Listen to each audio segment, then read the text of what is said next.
Already ఛానల్లో దీనికంటే ముందు ఒక వీడియో ఉంది. ఆ వీడియోకి కంటిన్యూవే ఈ వీడియో. ఫస్ట్ ఆ వీడియో చూడండి, తర్వాత ఈ వీడియో చూడండి. ఎందుకంటే ఆ వీడియో చూడకపోతే ఈ వీడియో అర్థం కాదు. సో ఇప్పుడు సిఎస్ఎస్ కూడా చూద్దాం. సిఎస్ఎస్ చూద్దాం. కంటైనర్ ఫామ్ అంటే ఇదే ఈ బాక్స్ మొత్తం. ఈ ఫామ్ మొత్తానికి background colour, linear gradient 2 colours ఇచ్చిన. అందుకే ఇక్కడ ఒక కలర్, ఇక్కడ ఒక కలర్ వచ్చింది. Next width margin some pixels ఇచ్చిన.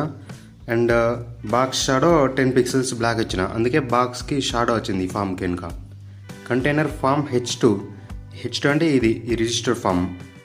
అది టెక్స్ట్ అలైన్ సెంటర్ ఇచ్చిన. అందుకే ఇది సెంటర్లో వచ్చింది. లెఫ్ట్కి కానీ రైట్కి కానీ కాకుండా సెంటర్లో వచ్చింది. లేబుల్ బాక్స్ లేబుల్ అంటే ఇవి. వీటికి మార్జిన్ లెఫ్ట్ 10 పిక్సెల్స్ ఇచ్చిన. అందుకే ఇక్కడ గ్యాప్ వచ్చింది కొంచెం.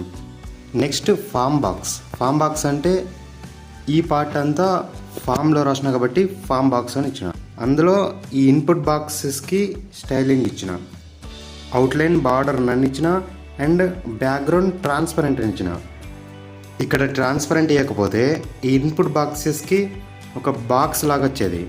ట్రాన్స్పరెంట్ అని ఇస్తే బాక్స్ రాకుండా జస్ట్ ట్రాన్స్పరెన్సీ ఉంటుంది. దాని తర్వాత బార్డర్ బాటమ్ 3 పిక్సెల్స్ సాలిడ్ ఇచ్చిన. అండ్ నెక్స్ట్ ఏదో ర్యాండమ్ ఏదో కలర్ ఇచ్చిన. అందుకే కింద ఒక లైన్ వచ్చింది. నెక్స్ట్ ఫామ్ బాక్స్ ఫోకస్ అంటే క్లిక్ చేసినప్పుడు ఏ కలర్ రావాలి. ఇప్పుడు క్లిక్ చేసినప్పుడు కలర్ చేంజ్ అవుతుంది అది. నెక్స్ట్ రిజిస్టర్ బటన్ అంటే ఈ బటన్. ఆ బటన్కి కూడా సేమ్ స్టైలింగ్స్ ఇచ్చిన. Background colour, linear gradient 2 colours, box shadow, ఇవన్నీ outer line, border none same stylings ఇచ్చిన. నెక్స్ట్ ఇక్కడ యూజర్ సర్కిల్ అంటే ఈ ఐకాన్కి background colour deep pink, some border 5 pixels solid ఇచ్చిన. అయితే ఇక్కడ మార్జిన్ టాప్ -50 పిక్సెల్స్ ఇచ్చిన. -50 పిక్సెల్స్ అంటే ఇక్కడ ఇది ఈ ఫామ్కి మధ్యలో వచ్చింది ఆ ఐకాన్. అక్కడ మైనస్ రాయకపోతే ఫామ్ లోపల వస్తుంది. అదే -50 పిక్సెల్స్ రాస్తే ఎగ్జాక్ట్లీ ఆ సెంటర్లో వస్తుంది. And next border radius 50%.